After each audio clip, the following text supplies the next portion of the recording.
The sound was the first thing to break the stillness, a sharp, solitary crack that was not the sound of this place. It was not the sigh of wind over baked earth or the dry rustle of a lizard in the scrub, but the clean, deliberate strike of iron on wood. From the porch of his small, weathered house, Elias Thorne watched the distant figure, a smudge of gray against the unrelenting brown of the salt patch, that forgotten parcel of land no one had bothered with for a generation. He watched her drive a single fence post into the ground with a force that seemed too great for her slight frame, the movement repeating with a grim, metronomic rhythm that carried across the shimmering heat. He could not see her face, only the determined line of her back and the way she braced herself against the unyielding earth, a battle fought with each swing of the heavy sledge. The town had already passed its judgment, a low murmur in the general store, a knowing shake of heads over lukewarm coffee.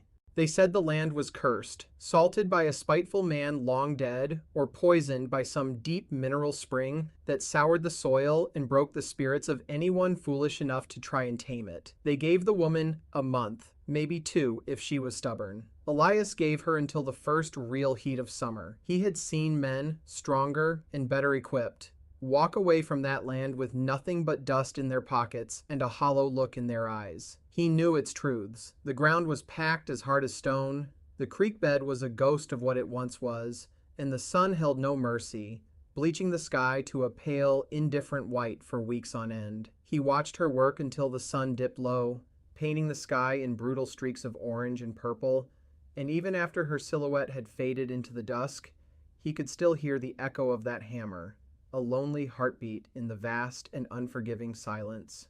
He did not know her name, nor did he care to.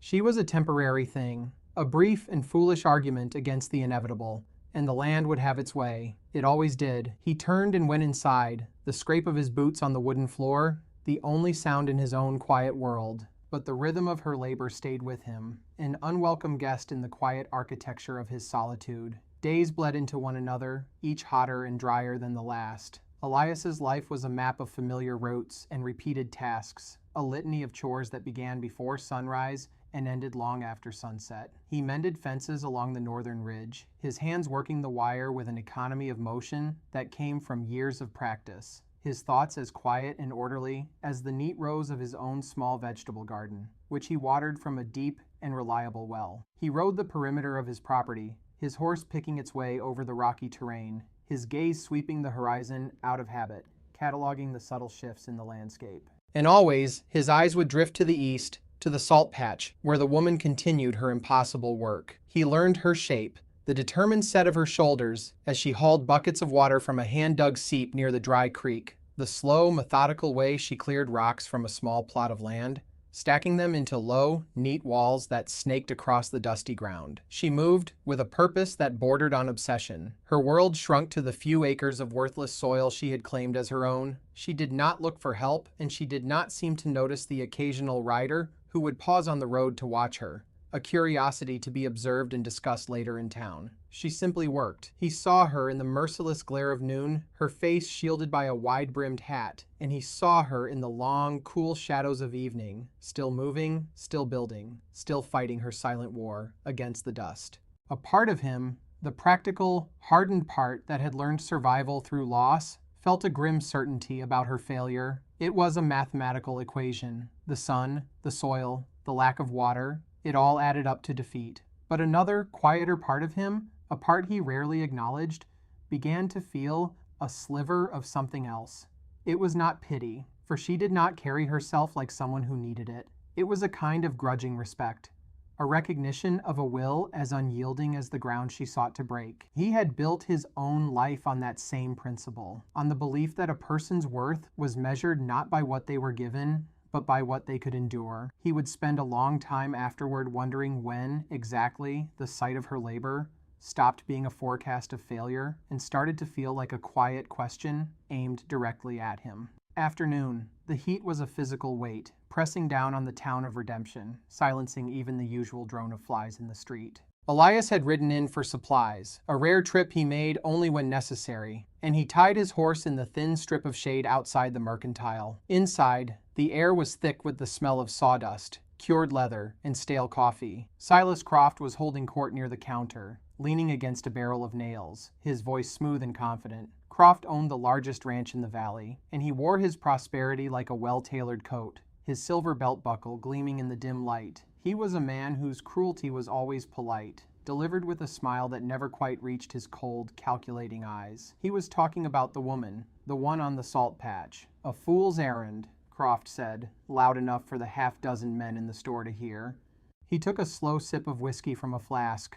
"That land's soured. My grandfather used to say it was where the devil salted the earth so nothing good could ever grow." A few of the men chuckled, a dry, rustling sound. "I offered to take it off her hands, a fair price for charity's sake. She'd have been better off." He paused, letting the implication hang in the air. The offer, everyone knew, would have been for pennies, an insult disguised as a kindness. The woman, whose name was apparently Alara, had refused. "Some people," Croft continued, shaking his head with theatrical pity, "you can't save from themselves. She'll be gone by winter. I'll wager a month's pay on it." The store owner, a nervous man named Miller, just nodded along, not wanting to cross Croft. Elias stood by the shelves of canned goods, feeling the weight of their casual dismissal. They talked about her as if she were an object, a piece in a game, her struggle nothing more than a source of idle speculation and cruel amusement. He picked up a sack of flour, feeling its solid, comforting weight in his hands. He did not speak. He had learned long ago that some battles were not his to fight, and that silence was its own form of armor. He paid for his goods, his movements deliberate and quiet, his eyes never meeting Croft's. As he stepped back out into the blinding sunlight, Croft's voice followed him. "Mark my words, that land breaks things. It'll break her too." Elias untied his horse, the leather of the reins warm and familiar in his grip. He did not look back, but the words settled in his mind like burrs, sharp and clinging, and as he rode out of town, the quiet landscape no longer felt peaceful. It felt like a witness to a slow, unfolding injustice. Weeks later, the sun was a relentless tyrant. The earth cracked into a mosaic of fissures, and the air was so dry it felt sharp in the lungs. Rivers shrank to muddy trickles, and the ranchers in the valley began to wear worried, tight-lipped expressions. The drought had settled in, a quiet plague that threatened to starve them all. Elias's well held steady, but he used its water with a miser's care, his own garden surviving on a thread of moisture. From his porch, he could see the dust devils dancing across Alara's land, and he expected each morning to see the place abandoned, her small cabin empty, her foolish fence post standing sentinel over a defeated dream. But she was still there. He saw her moving in the pre-dawn gray, her silhouette a study in persistence. He saw the low stone walls she had built now crisscrossing a significant portion of her plot, and he realized their purpose. They were not fences, but catchments, designed to slow the runoff from the rare shower, to trap what little moisture the night air might offer the thirsty ground. She had dug a series of deep trenches, lining them with pebbles and mulch of her own making, a technique he had never seen before. She was not fighting the dryness. She was working with it, coaxing life from a place everyone else had abandoned. Her resilience was a quiet rebuke to the valley's collective wisdom. She grew thinner, the sun browning her skin to the color of the earth she worked. But her movements, though weary, never lost their purpose. One evening, as he watched her carry 2 heavy buckets from the seep, her steps slow but even, he felt a profound and unfamiliar shift within himself. The town saw a fool. Croft saw a pawn. But Elias was beginning to see something else entirely. He was seeing a competence as deep and quiet as his own, a strength that did not announce itself with loud words or boasts, but was written in the calluses on her hands and the unwavering line of her back. She was not waiting for a miracle. She was building one, stone by painstaking stone, and in the face of her quiet, relentless effort, the story of the curse began to feel like what it was, an excuse for failure, a justification for giving up. She had not been told the land was cursed. She had been told she would fail, and she was refusing. The axle on her small wagon snapped with a sound like a gunshot. It happened on the dusty track that marked the edge of his property, less than a quarter-mile from his fence line. Elias heard the crack and saw the wagon lurch to a halt, one wheel canting at a sickening angle. He watched for a long moment as Alara stood beside the broken vehicle, her shoulders slumping just once in a gesture of pure exhaustion, before she straightened them again and began to assess the damage. He could have turned away. He could have gone back to his chores, respecting the fierce bubble of solitude she had built around herself. It was what he would have done a month ago. Instead, he put down his tools, walked to the barn, and led his workhorse out into the yard. He did not hurry. He approached her slowly, his steps measured, giving her time to see him coming. She watched him approach, her hand resting on the broken wheel, her expression unreadable, her face smudged with dirt and streaked with sweat. He stopped a few feet away, his gaze taking in the splintered wood of the axle. "Broke," he said, his voice rough from disuse. She just nodded, her eyes, a surprising shade of pale gray, meeting his for the first time. They were tired, but there was no plea in them. "I see that," she replied, her voice low and steady. He looked from the wagon to the heavy sacks of seed and supplies loaded in the back. It was too much for one person to carry, and too far to walk. He gestured with his chin toward his horse. "I can haul your goods to your cabin. Fix this here." It was not a question. She hesitated for only a second, a flicker of mistrust or surprise crossing her features, before she gave another small, curt nod. They worked in a shared silence, transferring the sacks from her broken wagon to a sled he rigged behind his horse. Her hands, he noticed, were raw and calloused, the nails broken, but they were strong hands, competent hands. They moved with a sureness that he recognized. When they were done, he looked at the axle again. "I have a spare piece of seasoned oak in my workshop. It will hold. I can pay," she said, the words coming out clipped and proud. He shook his head. "No need." He turned to lead the horse toward her property, and after a moment, she fell into step beside him.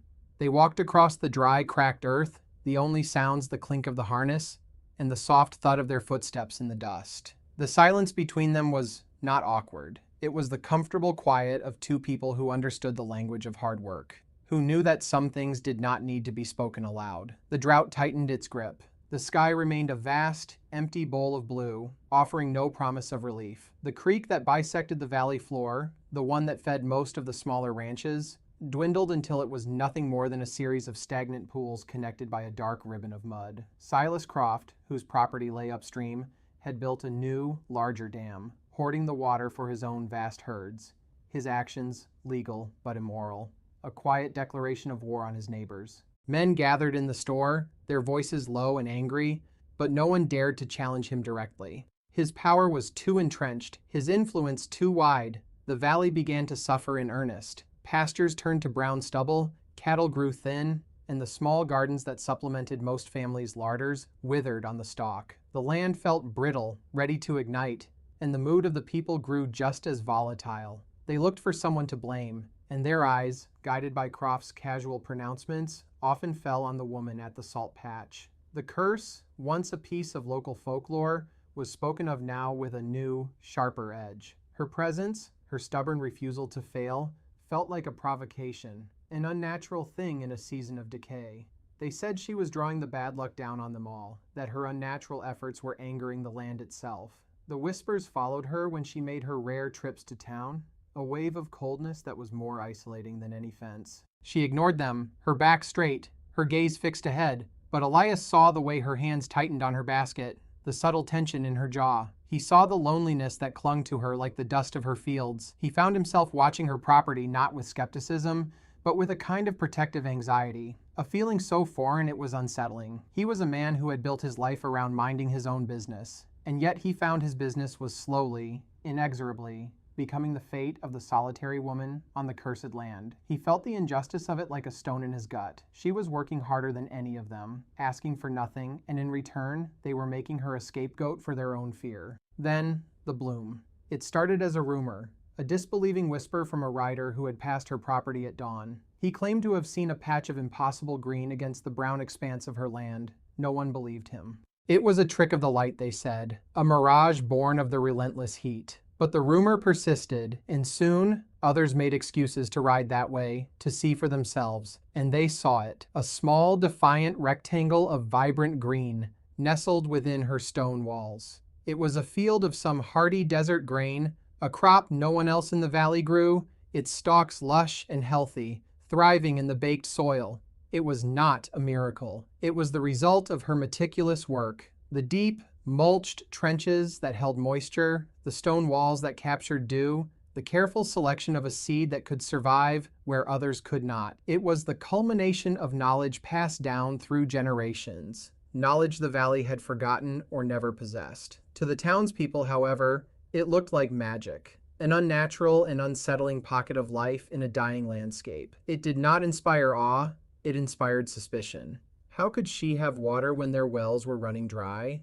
Where did this life come from when everything around it was succumbing to the heat?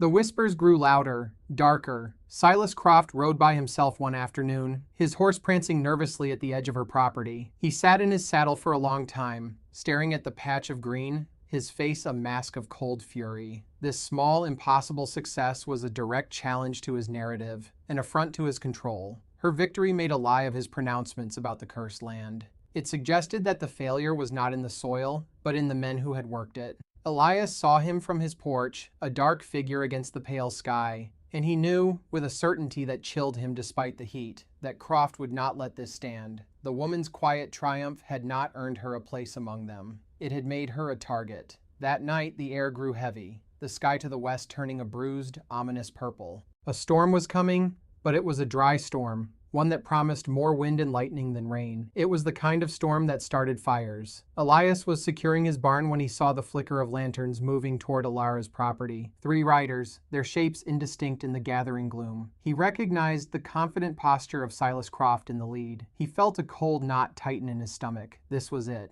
He had spent his life avoiding other people's trouble, building his walls high. But he knew, standing there in the charged silence, that he could not turn away from this. He did not think. He simply moved, walking with a long, steady stride toward his fence line, his hands empty, his purpose clear. He reached the edge of his property just as Croft and his 2 hired men dismounted at Alara's gate. She was standing on her small porch, a lantern held high in one hand, the other resting on the handle of a wood axe that was propped against the doorframe. She was not afraid. Or if she was, she did not show it. "Evening, ma'am," Croft said, his voice oozing a false cordiality that was more menacing than any shout. "Just came to see this miracle of yours up close. It's a marvel. A person might wonder how you managed it, with the creek so low." The threat was clear, hanging in the space between them. He was accusing her of stealing water, the most serious crime in a time of drought. "The water I use is my own," Alara said, her voice even. "I dug for it." Croft chuckled, a low, unpleasant sound. "Dug for it," he repeated, as if it were the most absurd thing he had ever heard. "This land is barren. Everyone knows it. You must have a secret." He took a step closer, his men fanning out behind him.